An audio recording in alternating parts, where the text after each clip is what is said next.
একটা গাভী আঙ্কেল কখন যেন বাছুর দেয়, মনে করেন যে সুস্থ সবল বাছুর দেয়। বাগানের ভিতরে ঢুকছেন আঙ্কেল?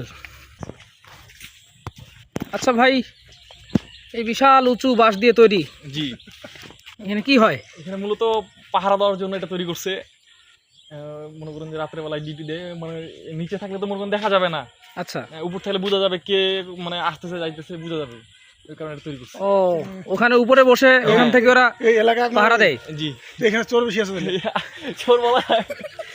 এটা ঠিক, কিন্তু এই আঙ্কেল আবার কমেন্ট করছে আপনার এলাকায় চোর বেশি নাকি? এটা বলা যাবে না। আচ্ছা, কয় বিঘা জমিনের উপরে ড্রাগনের বাগান? আপনার মূলত 15 একর। 15 একর মানে 30 বিঘা। হ্যাঁ, আপনার বাসা তো আশেপাশেই? জি। মাশাআল্লাহ, হইছে হতে হবে। অনেক দূর থেকে মানুষ দেখতে আসে না? হ্যাঁ, আসে, অনেক আসে। এখন তো মনে করেন যে আমাদের এলাকায় অনেকটা বাগান হয়ে গেছে প্রায়। আচ্ছা, এই যে আমরা দেখতে পাচ্ছি এগুলো ফল হয়ে গেছে নাকি না আবার এটা ফুল ফুটবে, ফুল ফুটবে কেবল? হ্যাঁ, আর এটা মনে করেন যে ওইটা হয়ে গেছে। হয়ে গেছে আশা করা যায়। হ্যাঁ, আহ, এগুলা মনে 4-5 দিন। টাকার মতো হয়েছে এরকম তো একটা দেখা যায় না। জি আঙ্কেল, টাকার মতো হয়েছে এরকম তো করে দেখা যায় না। পাকার মতো কাজ হচ্ছে। আঙ্কেল কিন্তু গবেষণা করতেছে, বুঝছেন? উনি কিন্তু একজন গবেষক।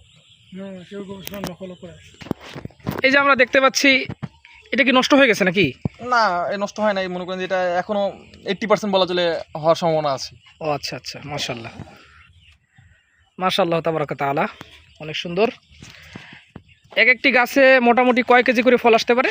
আনুমানিক মনে করেন যে প্রায় 10 কেজির মতো। একটি গাছে 10 কেজি মতো ফল 10 আসে? কেজি প্রথম পর্যায়ে এটা মনে করেন যে এবছরের প্রথম পর্যায়ে এটা দিবে 10 কেজি বলা চলে, তারপর কমে যাবে। এই মনে করেন যে এখন 1 মাস পর এটা মনে করেন আগস্ট সেপ্টেম্বরের দিকে ফুল আসা কমে যাবে। মাশাআল্লাহ তাবারাকা তাআলা।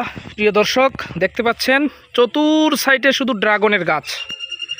আমি যেদিকেই ক্যামেরা ঘুরাবো সেদিকেই ড্রাগনের গাছ। মাশাআল্লাহ, দিনাজপুর 10 মাইল থেকে উত্তর সাইডে কান্তজিউ এলাকা, অনেক বড় ড্রাগনের বাগান। মাশাআল্লাহ, মহান আল্লাহ তাআলার অনেক নিয়ামতে ভরপুর। দর্শক, আজকে আমি ওই দেখতে পাচ্ছেন আঙ্কেলের সঙ্গে এসেছি। আঙ্কেল খুবই গবেষণা করতেছেন ফল নিয়ে, হয়তোবা সামনে তিনিও আবাদ করতে পারেন। আল্লাহ ওনাকে তৌফিক দান করুক। সুবহানাল্লাহ সুবহানাল্লাহ।